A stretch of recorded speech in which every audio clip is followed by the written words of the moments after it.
बच्चों, आप मुझे बताओ कि वाच्य किसे कहते हैं।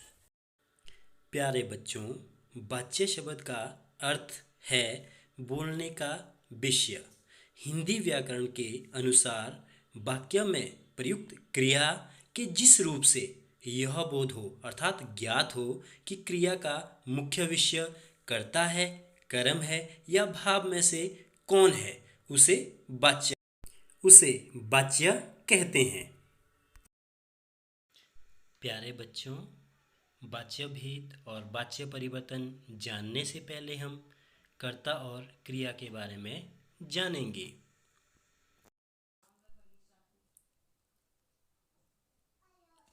क्रिया वाक्य में काम क्या हो रहा है अर्थात जो काम हो रहा है वह क्रिया है। जैसे राम पुस्तक पढ़ता है, बच्चे बाग में घूम रहे हैं, सुरेश जोर से हंस रहा है। बच्चों, इसमें जो क्रिया है वो कौन सी है? पढ़ता है, घूम रहे हैं, हंस रहा है, ये सभी जो है क्रियाएं हैं। बच्चों, क्रिया पहचानने के दो तरीके हमारे पास है। हम क्रिया को किस तरह से पहचान सकते हैं? या तो वाक्य के अंत में क्रिया मिलती है या वाक्य में काम क्या हो रहा है, क्रिया पहचानने के ये दो तरीके हमारे पास है। रचना के आधार पर मुख्यतः क्रिया के दो भेद होते हैं, अकर्मक क्रिया और सकर्मक क्रिया। अकर्मक क्रिया कर्म के बिना, सकर्मक क्रिया कर्म के साथ।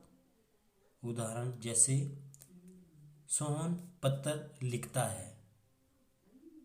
यदि इसमें क्रिया के साथ किसको और क्या जोड़ दिया जाए और उसका उत्तर मिल जाए तो वहाँ कर्म होगा अर्थात वो सकर्मक क्रिया होगी। यदि इसका उत्तर नहीं मिला तो उसका अर्थ है कि वहाँ कर्म नहीं होगा अर्थात अकर्मक क्रिया होगी। प्यारे बच्चों, एक और उदाहरण से आपको ये अच्छी तरह से समझ आ जाएगा। रोहित जोर से हंस रहा है। जैसे मैंने आपको पहले ही बताया था, किसको और क्या जोड़ के क्रिया के साथ, जैसे किसको हंस रहा है ये अशुद्ध वाक्य है और क्या हंस रहा है ये भी अशुद्ध है। और कौन हंस रहा है, जब कौन की बात आएगी तब ये सही और शुद्ध वाक्य होगा अर्थात इसका एक ही अर्थ है कि इस वाक्य में कर्म नहीं है। जिस वाक्य में कर्म ना हो उसे अकर्मक क्रिया कहते हैं। कर्ता क्रिया को करने वाला कर्ता कहलाता है। जैसे अक्षय क्रिकेट खेल रहा है, इसमें अक्षय जो है कर्ता है, खेल रहा है क्रिया है। क्रिया के द्वारा ही हम कर्ता का निर्धारण करते हैं। दूसरा उदाहरण है रोहन धीरे धीरे चलता है। इसमें कर्ता रोहन है और इसमें क्रिया चलता है।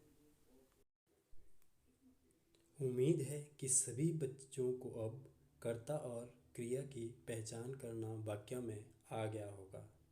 अब जो हमें वाच्य भेद और वाच्य परिवर्तन करने में भी आनंद आएगा। चलो अब हम वाच्य भेद करते। प्यारे बच्चों, वाच्य का अर्थ मैं आपको पहले ही समझा चुका हूँ। अब वाच्य के जो भेद हैं उनके बारे में बता रहा हूँ। हिंदी व्याकरण में वाच्य के तीन भेद हैं, कर्तृवाच्य, कर्मवाच्य और भाववाच्य।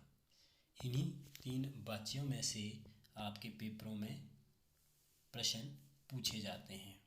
या तो इसके भेद पूछे जाते हैं या तो वाच्य परिवर्तन करने के लिए आते हैं। सबसे पहले मैं आपको चार नियमों के बारे में बताने जा रहा हूँ। वाच्य भेद करते हुए आप इन चारों नियमों को क्रमानुसार प्रयोग में लाना है। सबसे पहला नियम है कर्ता छांटना है वाक्य में। उसके पश्चात कर्ता के साथ से द्वारा या के द्वारा यदि नहीं है तो वह कर्तृवाच्य होगा। तीसरा नियम है कर्ता के साथ से द्वारा या के द्वारा है तो वह कर्मवाच्य या भाववाच्य में से है। चौथा नियम है क्रिया को पहचानना। सकर्मक क्रिया है या अकर्मक क्रिया। सकर्मक क्रिया होगी तो वहाँ कर्मवाच्य होगा, यदि अकर्मक क्रिया होगी तो वहाँ भाववाच्य होगा। मोहन अखबार पढ़ता है। 4 नियमों के अनुसार सबसे पहले हमने कर्ता ढूंढना है। उसके पश्चात से द्वारा के द्वारा जहाँ होता है वहाँ कर्तृवाच्य, जहाँ नहीं होता है वहाँ अकर्तृवाच्य होता है। अर्थात इस वाक्य में से द्वारा नहीं है। यहाँ लिखा है मोहन अखबार पढ़ता है। नियमों के अनुसार यह कर्तृवाच्य है। दूसरा उदाहरण मोहन से अखबार पढ़ा जाता है। कर्ता मोहन है, क्रिया पढ़ा जाता है और से लगा हुआ है तो यह अकर्तृवाच्य है। अकर्तृवाच्य कर्ता मोहन हो गया, पढ़ा जाता है क्रिया हो गया। क्रिया के साथ हमें क्या और किसको शब्द जोड़कर क्रिया के 2 भेद निकलते हैं, सकर्मक और अकर्मक। सकर्मक अर्थात जिसमें कर्मवाच्य है। यदि हम क्या और किसको शब्द लगाने पर इनका उत्तर मिल जाता है तो वह कर्मवाच्य होगा। अगला वाक्य है बच्चे बाग में घूम रहे हैं। बच्चे कर्ता है, घूम रहे हैं क्रिया है तो यह कर्तृवाच्य होगा क्योंकि इसमें से या द्वारा नहीं लगा हुआ है। कुणाल से बैठा नहीं जाता। इस वाक्य में भी हम किसको और क्या शब्द लगाते हैं। किसको बैठा नहीं जाता, ये गलत अशुद्ध वाक्य है। क्या बैठा नहीं जाता, ये भी गलत है। सही वाक्य है किससे बैठा नहीं जाता। इससे यह निष्कर्ष निकलता है कि यह इस वाक्य में कर्म नहीं है, अर्थात यह अकर्मक क्रिया है। इसीलिए यह भाववाच्य है। प्यारे बच्चों, ये 3 वाच्य भेद आप स्वयं घर से करके लाएंगे। और तीसरा जो वाच्य है सुरेश को भोजन खिला दिया। इसमें आपको कर्ता सुरेश लग रहा होगा। हमारी जो परिभाषा थी वो थी कि क्रिया को करने वाला कर्ता होता है, पर क्रिया है इसमें खिला दिया। किसने खिलाया यह इसमें लिखा नहीं है। जब तक वाक्य में कर्ता नहीं तब तक आप आगे नहीं बढ़ेंगे, अर्थात कर्ता अपनी ओर से लगाना है। राम ने सुरेश को भोजन खिला दिया। राम सुरेश को भोजन खिला दिया। राम से सुरेश को भोजन खिला दिया। अब 4 नियमों का अनुसरण आपने इस वाक्य में करना है और शुद्ध वाक्य लिखना है। इसमें शुद्ध वाक्य है राम ने सुरेश को भोजन खिला दिया।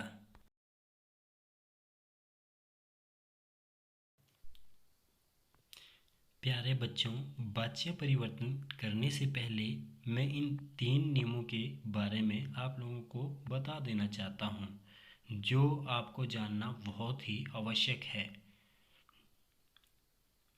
पहला नियम है कर्ता को छांटो। दूसरा है कर्ता के साथ से द्वारा या के द्वारा है तो हटा देना है, नहीं है तो लगा देना है। तीसरा नियम है परिवर्तन करने के बाद क्रिया जिस काल में है उसी काल में रहेगी।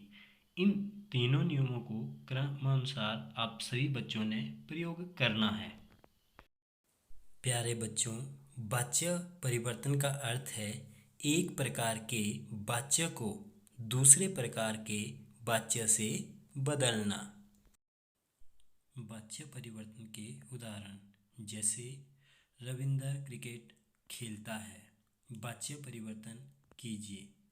तो इसका वाच्य परिवर्तन होगा नियम अनुसार सबसे पहले कर्ता रविंदर, इसमें द्वारा नहीं लगा है तो हम द्वारा लगाएंगे, ठीक है। तो बन गया ये रविंदर द्वारा क्रिकेट खेला जाता है।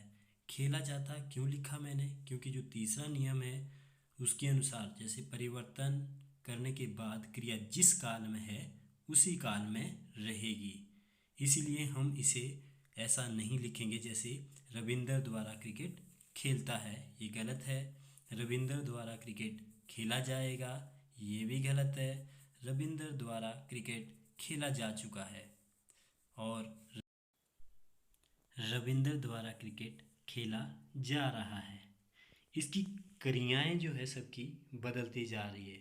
हमने कहा था क्रिया जिस काल में है उसी काल में रहेगी, इसीलिए ये सारे वाक्य गलत है और रविंदर द्वारा क्रिकेट खेला जाता है यह वाक्य सही है। अगला उदाहरण है रमेश टीवी देख रहा है। इसका उत्तर होगा रमेश से टीवी देखा जा रहा है।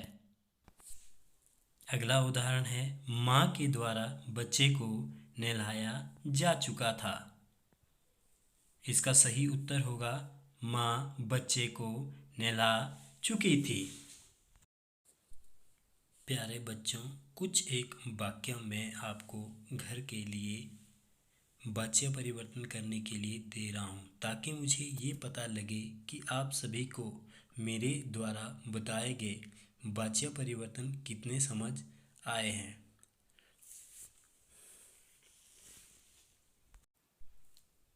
जैसे शोभित स्कूटर चला रहा है, इसे आपने कर्म वाच्य में बदलना है। दीपक जोर से हंस रहा है, इसको आपने भाववाच्य में बदलना है। और सौरभ से पुस्तक पढ़ी गई, इस वाच्य को आपने इसका जो है वाच्य परिवर्तन करना है। गरीबों में दवाइयाँ बांट दी, इसे आपने कर्तृवाच्य में बदलना है। गरीबों में दवाइयाँ बांट दी, इसका कर्तृवाच्य होगा गरीबों में दवाइयाँ बांट दी।